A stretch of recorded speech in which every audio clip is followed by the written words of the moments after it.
seated, knee bent, heel raise isometric. So we're going to talk through a couple different examples from a seated position to where we can do a yielding versus an overcoming isometric. If you're unsure the difference between those, make sure you check out the yielding versus overcoming isometric video that we have. And then we're going to talk about what can I do for a modification if I don't have a way to set this up.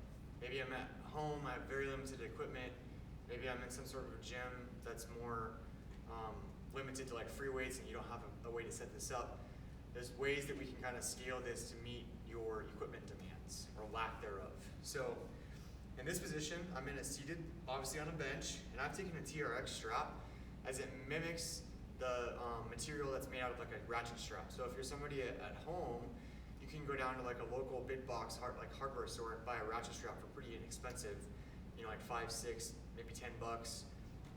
Anchor that to like an immovable object. I've seen people use it with like furniture. I've seen people like get creative in terms of putting their legs under it, or like taking chairs, having someone sit on each side of the chair, wrapping it through the chair leg, and then pushing into it. You can really, you're limited by your imagination here. So in this position, I have my heel directly under my knee, and that's going to be an important place for most people to start, because a lot of times when we're doing an isometric, we are in a late stage of, we're in an early stage of a rehab.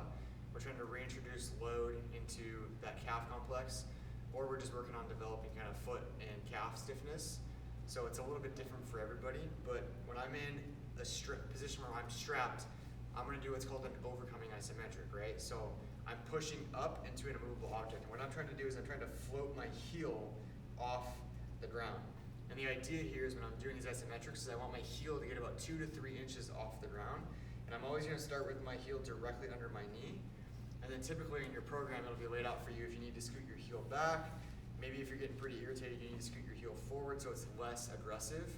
But just kind of due to the physics of like where the load is acting on that ankle complex, I want to start with my heel directly under my knee. So that allows me to have that force straight back up. And then my strap needs to be as close to my kneecap as possible. So again, the resistance is directly above the tibia or the lower leg bone.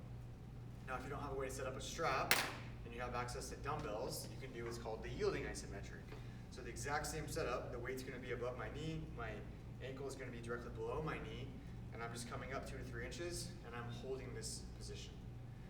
Most people aren't gonna have access to a bunch of dumbbells that you can progress over a period of time. I actually prefer this to start if we're working on kind of reintroducing load capacity, because it's much easier to scale a yielding isometric versus a overcoming isometric. And then the last option of what I could do is, say I have none of those options. I have none of those pieces of equipment. I can just use something to balance, and I can do what's called a standing knee bent heel raise isometric. So if I stand like on a wall here, pretend my squat rack is a wall, I bend my knee, I get my heel 2 or 3 inches off the ground, and I'm holding this position for whatever the time is prescribed in my programming. Be mindful that you're not leaning way back, because you're going to shift the load. We want our knee to be almost directly over our toe.